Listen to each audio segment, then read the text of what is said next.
This podcast is a quest for well-being, a quest for a meaningful life through the exploration of fundamental truth. Enlightening ideas, insights on physical, mental, and spiritual health. The inspiration is love. The aspiration is to awaken new ways of thinking that can lead us to a new way of being well. Welcome to Body, Mind, and Soul Healing Conversations.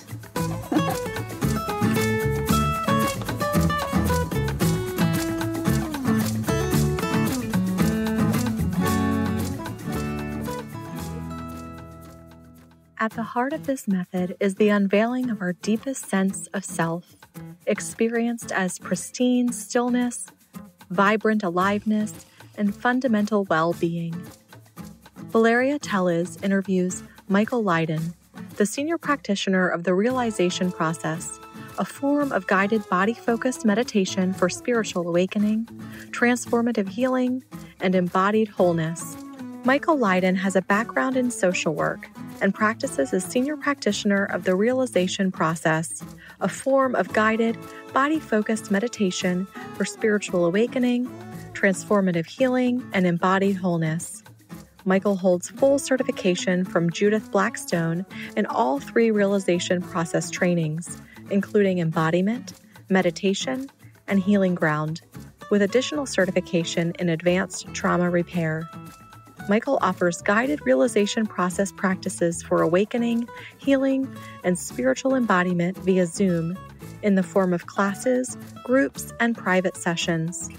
Michael specializes in helping individuals release stress-based holding patterns related to trauma, energy blocks, and limiting beliefs. Meet Michael at realizationconsulting.com. Here is the interview with Michael Lydon.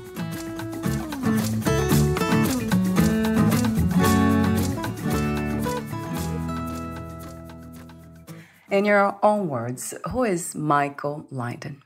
So, in my own words, at what level do you want to have that conversation? Any level, and whatever comes to mind. So, in terms of what I do, I'm a practitioner of something called the Realization Process, which is a body-focused, non-dual or spiritual meditation that also has many healing elements to it.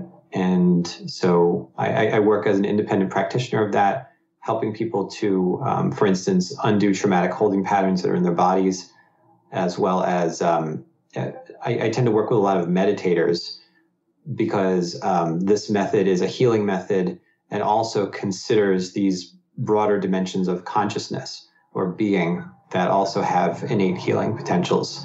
And you could say potentials for helping us mature and refine our consciousness. Yeah, I love that. I love what you do and everything that is about. And I have lots of questions for you, as I have for everyone who I talk to about spirituality, healing, and everything else in between. What is healing to you? Is that a destination, a place that we arrived, or this kind of understanding, or it's something that's ongoing? Well, it's always ongoing, I think, to some extent. Yeah. Depending on how you might define healing. I think that one aspect of healing is moving towards integration or wholeness. Yeah.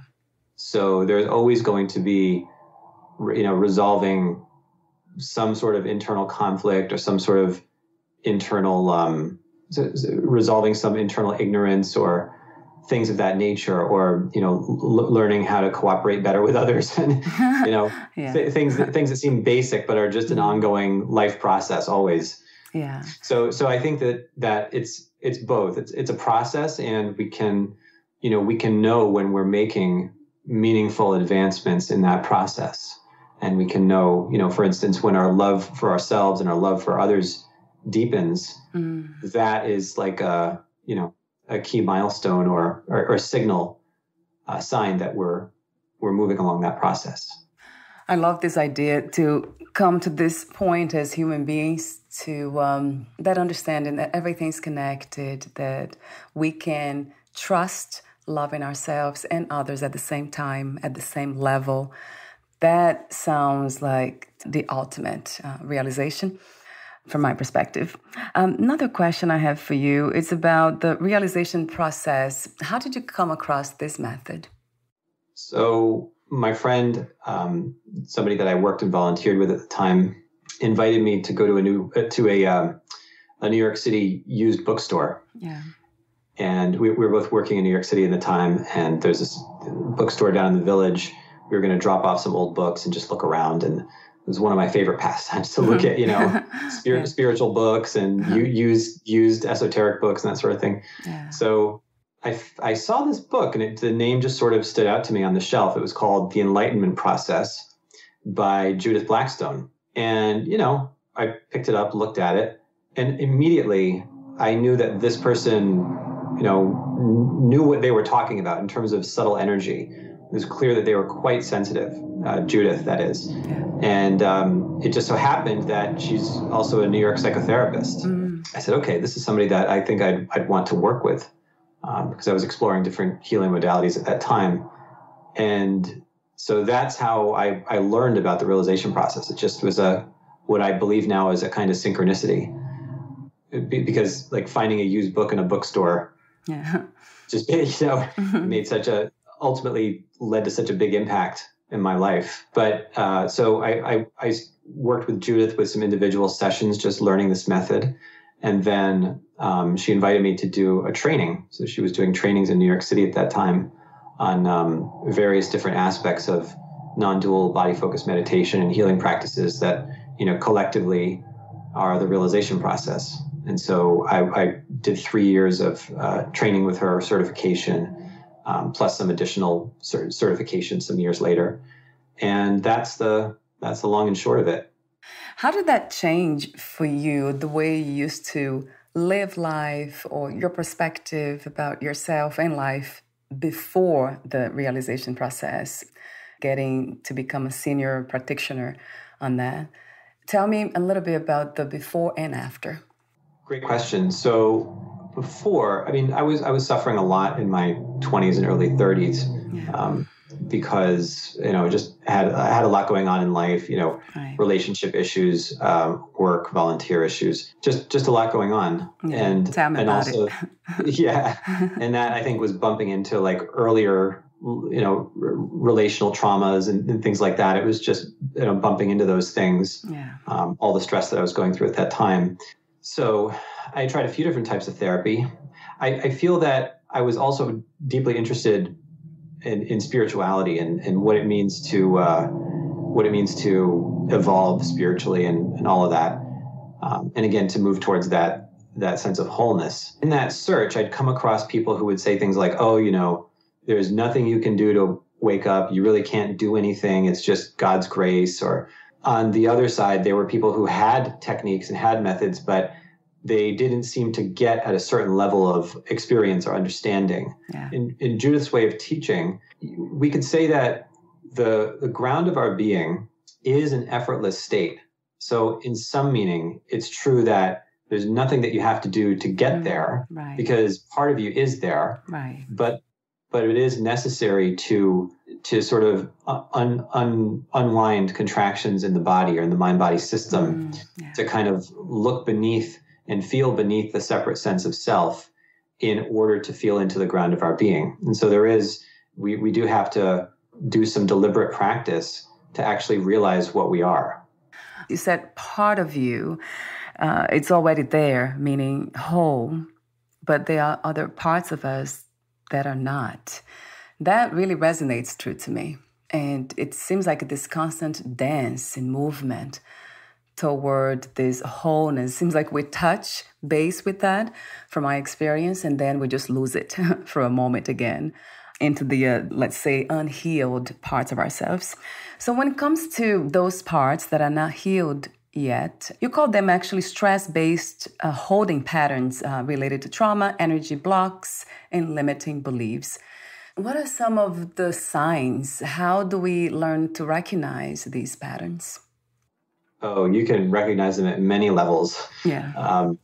So you could recognize them in basically any form of suffering that you have. That you've sensed, whether more distinctly or more vaguely, that is mentally generated or psychogenic, we could say. Right. Any suffering that has to do with our underlying felt sense of what we are, our felt. I guess some people like to use the word identity, although that's a little too conceptual. Identity is part of it, but there's also, for instance, like if a person had an experience of learned helplessness when they were a baby, and then in their 20s or 30s they don't remember that, but still it affects the way that they experience the world. That's something that's beneath identity in the way that we normally think about identity. But when we're talking about holding patterns, we're talking about somatic memory and a level of the body that knows the pain that it has been through, and a relationship between the mind and the body where there's a holding of that pain, an unconscious holding of that pain. And so if we're able to actually feel into the level at which the pain is held, then we can release it from that level. And that's a lot of, that's part of the collection, I guess, of methods in the realization process. That really sounds to me, it makes sense at all levels. It really does make sense. And a question that I often ask is this enlightenment or this deeper understanding about what life is and who we are, being in touch with the wholeness. If we can do that often enough, would you say that is a good practice that can lead us to release these pain and traumas in the body? Is that possible in a way to go in that direction, coming from wholeness and then healing the other parts of ourselves instead of trying to heal the parts separately? It can be both and. Because, for instance, right, if you and I were to do a little exercise right now, for people that are listening to this that are experienced meditators or contemplatives, then this might make more sense. And for the average, for, I guess, somebody that doesn't perhaps have that experience, I would just invite them to be open to what I'm about to say, which might sound controversial. Right. But for instance, right, if we're just feeling into our field of experience, meaning that all of our senses, our sense of inside the body, our sense of our environment, right? Yeah. And that's what I mean when I say field of experience. Yeah. And we feel into our emotional level, right? Mm-hmm. Well, where do emotions occur? They happen in the internal space of the body, and they happen, in the chest and the midsection around that area. And we can kind of feel a container in the body for those emotions, right? True. And if we feel into the kind of openness of that container, the kind of availableness, we can already feel something like love in the background as a kind of acceptance or kind of emotional, spiritual warmth and so on. Now, if we feel into the level of being that is beneath that container of the body, and this is, you could say, an aspect of consciousness. We can feel this consciousness through the body as well. But we can also feel it on a more subtle level, as if love existed everywhere. It might sound far out, but we can, I know not that, to me though. Yeah. No, not to you. I know that this is, you've had that experience, if I'm understanding, if I've understood you correctly before. Is that right? Yes, absolutely. Yes. Yeah. It's like once a person really is able to find that unconditional level of acceptance or love for themselves, then that's when some of these other realizations become clear, that there is this kind of love that some people have talked about as like the love of the universe, or things like that, that are there beneath the emotional level of our own body, that are at some finer level of consciousness. So I love this idea. And then from that, Mike, what would you say is the next level of going deeper into the healing, or not even healing, but being in touch with the wholeness? In my case, it was self-love, self-acceptance, and then expanded to some sort of acceptance of everything else around me, the way it is, life, exactly the way it is, other people. I'm wondering for you or someone else or other clients of yours, how did that happen? From that place, if they had that experience of unconditional love, what happened next? What was the next level? So that is really going to depend on the person. I guess if you're asking me, I think that in some ways I tried to aspire to be, someone that tries to help others and that sort of thing. And at the same time, there was an emotional dimension of that missing. And so when I started to do that work of, I've always been doing that work most of my adult life in some form or another, of trying to find those deeper levels of acceptance. Right.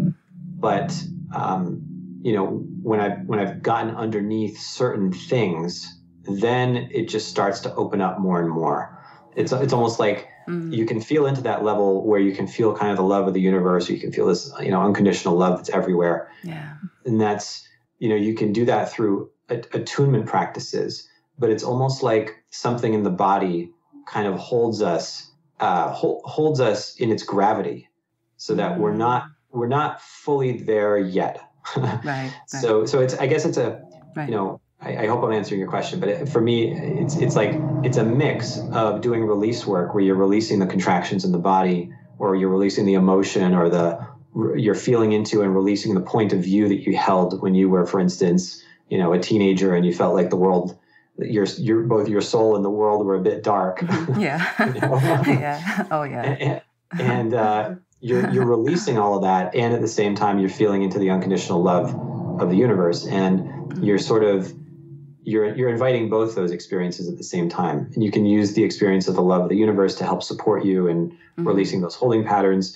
You can release holding patterns as a means to rest more deeply into the love of the universe. It's sort of, I see it as both and, Yeah. So I guess one thing that I would say is that what got me into trouble in the past was thinking that I needed to just, get rid of all my feelings or emotions and just transcend them, so to speak. Yeah. And that just never worked, because already that creates a kind of positionality where we're divided against our experience, or where I was divided against my own experience. And to me, non-duality means that we have a non-adversarial relationship with our experience, that there's not a fixed point of view that we're clinging to in some way. Wow. And Some call that surrender. Would you say that too? Use that word? I was more against that word when I was younger. Yeah. but sure. For some people, the word surrender really works. For me, I often will use the term relax because it's not as loaded. But can we relax into this? Can we relax into that? And just relax our mental grip on our experience. That's a pointer from the realization process, and that I see as equivalent for the most part with the notion of surrender. I think so. By surrender, do you mean that we're kind of, as the expression goes, you let go, you let God, or you don't have a fixed point of view that you're clinging to, right? And you just rest into your trust in all that is, right? There has to, in order for every problem that exists, I think there involves some trust. True. Yeah. Well, I don't know if all problems, but the deeper problems, it involves some trust of all that is for grace, I guess you could say, to kind of come in and take you to a higher or a deeper level of understanding, so that there's no more conflict. Yes. What I wonder, often I ask the question to lots of non-duality teachers that I interview, is if it is really possible to navigate this reality without a belief system, without center, without any concepts, no ideas. Is that really possible? No. Right. That's what I thought. No, it's not. So this is something that I've thought about too, and I've taken a lot of classes that have also been, life-changing and very powerful from someone named Jeffrey Martin. He created the Finder's Course and many other similar evidence-informed meditation classes.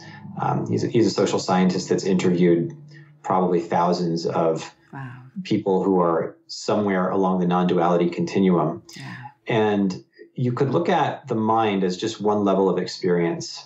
And then there are dimensions of experience that are beyond what we normally consider the normative mind. So for people that are pretty stabilized in non-duality, they notice that they can just speak without thinking. And then they make the conclusion that therefore there are no thoughts that lead to speaking. They can just think, they can just speak spontaneously.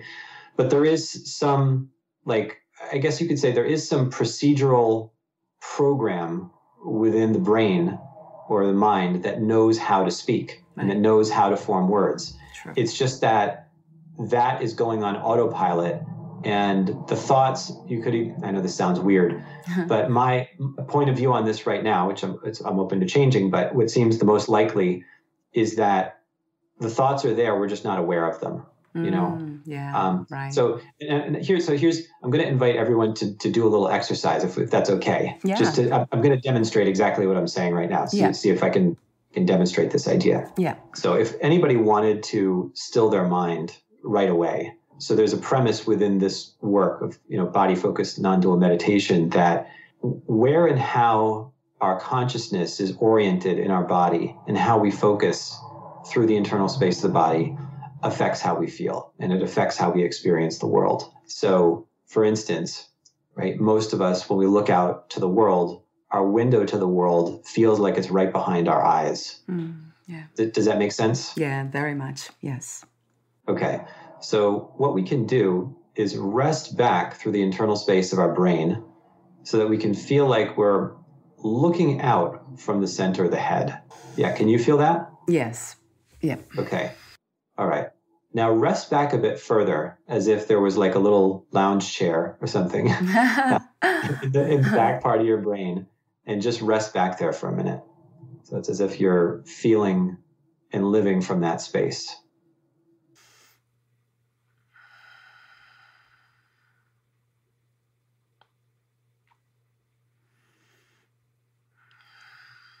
Yeah. And as you're back there, do you notice any conscious thoughts arising? For some reason, sounds, everything surrounding me, like the sound of your voice and the car noise, it's really, it's up front. It's right here. I can feel them. Mm-hmm. And at the same time, do you notice thoughts? Like, do you notice narrative thoughts when you're back there? No. Okay. Yeah. So that's what I mean. There seems to be a correlation between, and I don't know if this is all cases, but in a lot of cases of non-dual realization, where we can feel like we're living in deeper aspects of the mind-body system. And it almost feels like a person's living more deeply in themselves, which feels like it's living more deeply in the brain and the nervous system and the whole mind-body system.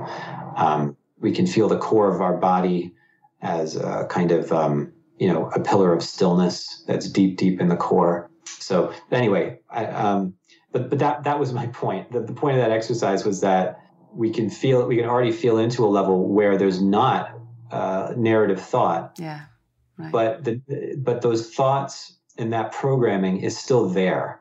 Like we would, unless we had learned something beforehand at the intellectual level, if somebody asks us something and we respond, even if we're not responding through thinking, we'll still say, I don't know. Yeah. So there's some part of the brain or the mind that still informs this sense of stillness where people live when they're in non-duality land. It still informs them as to what to say, although it doesn't need to manifest as conscious thought in order to form sentences and so on. Sorry, I didn't mean to go on a tangent there, but that's my present thinking about that. That really makes sense, and I could feel like deeper in the body, right? The rest, that place, of just awareness of surrounding of where the body is, with no narrative, no stories, nothing. Not trying to describe anything or differentiate.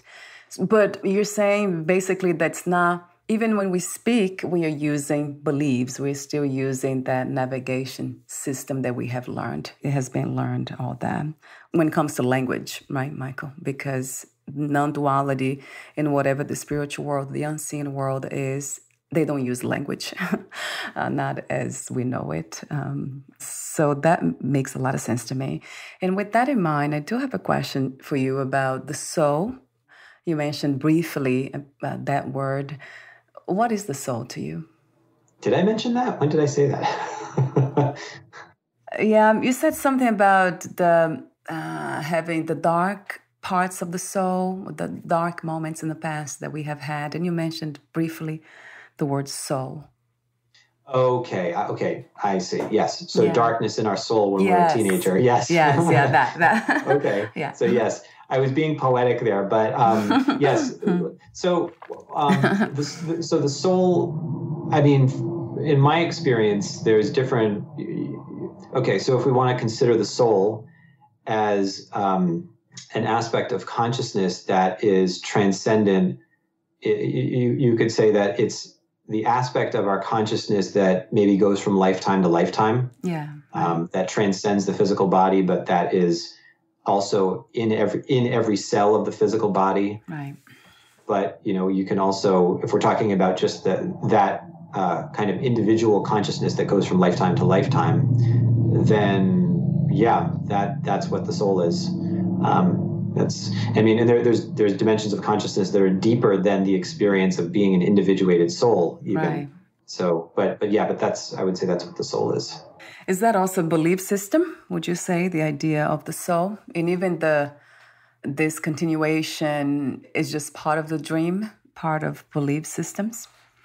No, there's legitimate, experiences that people have. I mean, people believe that. I don't even want to use the word believe, but let's say with all the folks that talk about non-duality on here, they're talking about non-duality because they've had a direct experience of it. Right. And, or at least that's my assumption.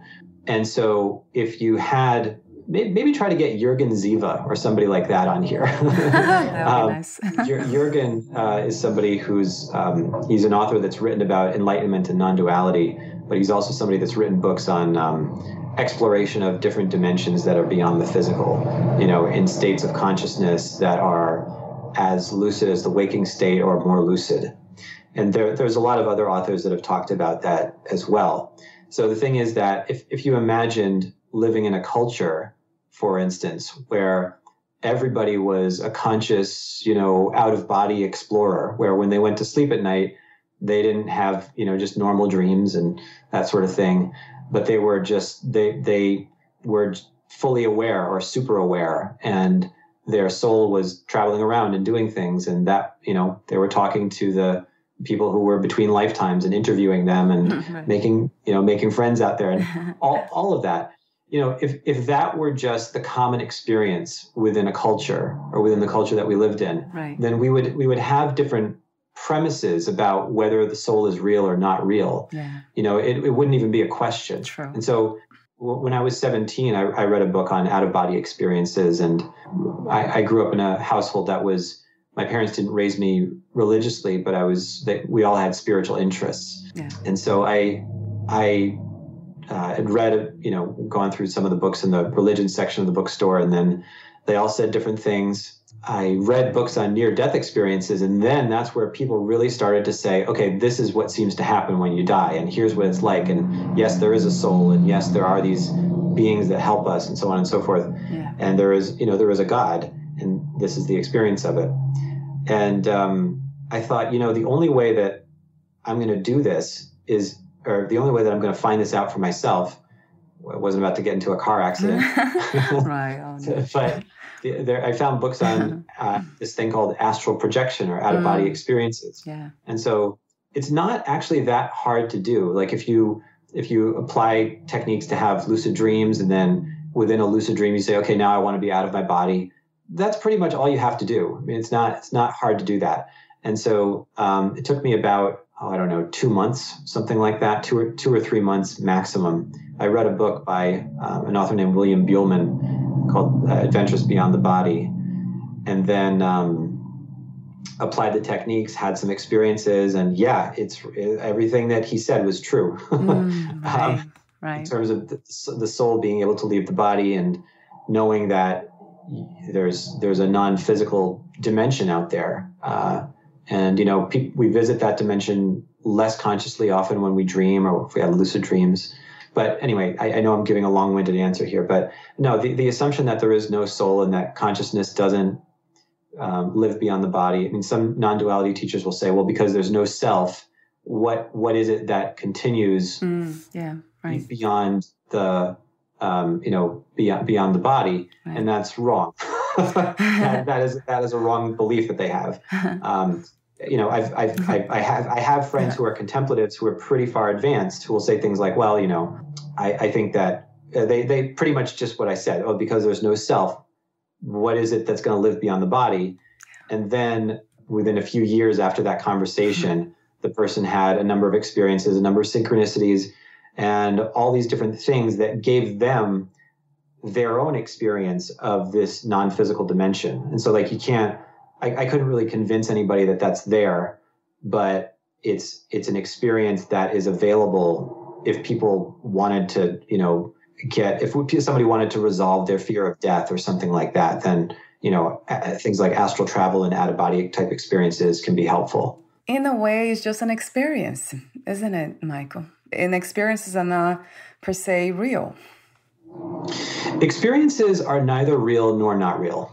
Right. Yeah, they just are. So if you said, for instance, one thing that non-duality does bring is the sense of suchness. And so I hope I'm not going to butcher a Buddhist term here, but my impression of suchness means that if you perceive something, you neither perceive it as full or empty of itself. It just is. And I feel like I'm failing at describing this. No, it's like this. You look at a cup on the table, and you can say that's a cup, but if you really feel into, or if you really try to believe, let's say hard, this is a cup, then you're already superimposing a kind of conceptual definition onto the actual direct experience of what's happening. And so that doesn't mean that the cup doesn't exist. Right. It means that it's an experience that just is. So you could say that the soul is a level of experience that just is, in the same way that the body is a level of experience of the world that just is. God probably is a level of experience of the universe. Cosmic consciousness is a level of experience of the universe that just is. We don't have to make it into something else other than what it is. So we're almost at the end. I think we have been talking about some of the components of the class that you offer, the free recorded classes and meditation tracks. But if we have not discussed all the elements and the aspects of your teachings, please talk to me now about them. Would you like to add anything? Sure. I have a different, I guess you could say, a different roster of classes, or a different, different classes on the schedule. Yeah. Every month. One of the classes that I run pretty frequently is a class called Trauma Repair Intensive. And that class is, I feel like somehow my work just caters to meditators who have people that are spiritual and that are interested in spiritual development, and they run into a block. Right. And they want to be in an environment where it's not just dealing with the local sense of self or the ordinary mind, that it's actually bringing in a level that's deeper to help really get underneath the issue. And so I do a class called Trauma Repair Intensive every month. That's it's limited to 5 people. It's group healing basically. And in addition to that, I do things like I do experiential book club classes, which are classes where we study, for instance, a book by Judith Blackstone, and we just apply the meditation practices that are in that book. Pretty straightforward. I also work with people on an individual basis. I actually do a lot of free classes too for the meditation communities that I'm in. And, if anybody wanted to meet one-on-one and wanted to know what that was like, then I'm happy to meet with them, for a free consultation. But that's pretty much what I do. I mean, the other thing that I'll do sometimes is this is generally like, twice a year for the time being. I'll do like 10-week immersions. So if somebody wanted to really practice, if they were willing to practice meditation every day, various techniques that help us help us feel into and get a sense for this non-dual, this underlying non-dual consciousness or the ground of our being, then I offer classes like that as well. So, but that's for the most part what I'm doing, at least right now. Yeah, right. It sounds really great to me. Yeah, wonderful, really. Anything that has to do with finding this, not even finding, uncovering, right, Mike? It's really uncovering, not finding anything. It's uncovering, yeah. Yep. I love that word that you use, relax, the place of rest. So my last question to you is, what are 3 things about life you wish everyone would know before they leave the body? So is this something that they know or that they've experienced or both? But like, if I could give people an experience or just kind of tell them something. Yeah, it could be something even that they have never experienced, that you wish they had experienced before they leave the body. So it's like, if I could send everybody a package in the mail, and if I could send them 3 packages, and when they open those packages, they would get 3 experiences. What would they be? That sounds great. Yeah, I love that. Yeah. Okay, so those 3 experiences, what would they be? So the first box would be when they opened it up, they felt and knew with absolute certainty that there's this kind of perfume of love that is everywhere, and that can be sensed directly, and that is the love of the universe, or the love, you could say, the love of the divine, and that's also part of them. It's part of their being. They're not separate from it. And that it's unconditional. It's always going to be there, and even in their darkest moments, it's still going to be there deep down. So that's one. Let's call that one box. Yeah, okay. I love that. That's fun too. That's. I feel like that one is like that would complete my life. I don't know if I'd like never learned anything else. That would probably like complete my life. True. So the second one would be, a direct seeing, feeling, and knowing that we're all one, that all humans in some way are part of the same, you could say at some level, the same consciousness. Right.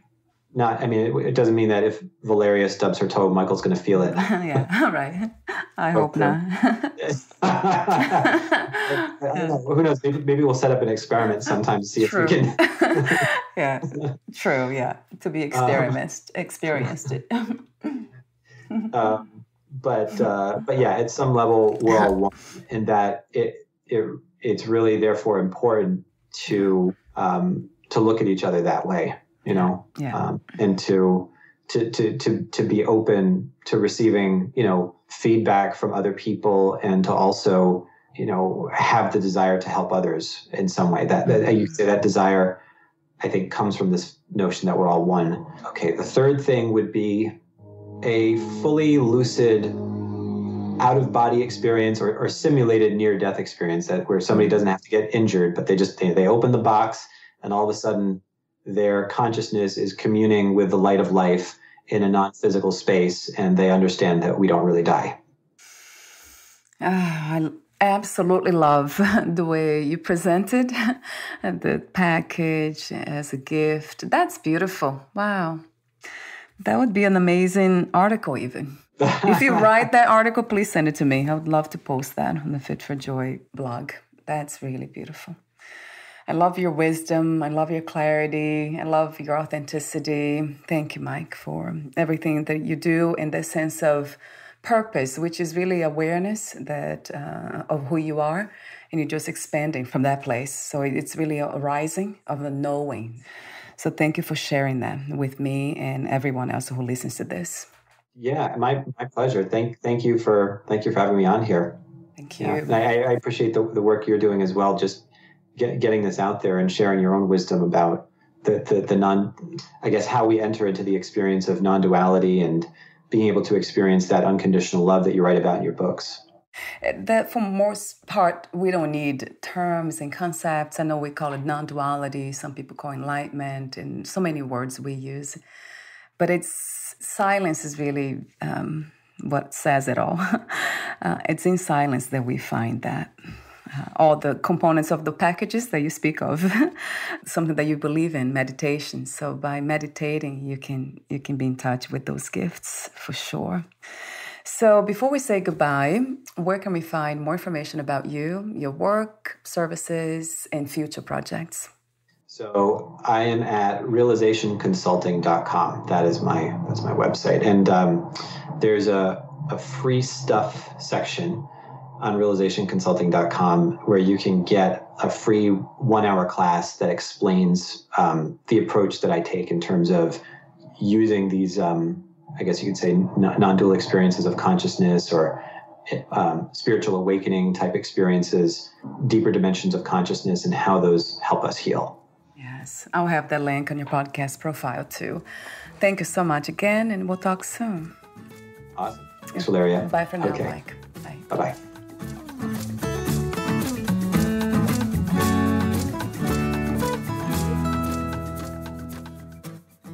Thank you for listening. To learn more about Michael Lydon and his work, please visit realizationconsulting.com.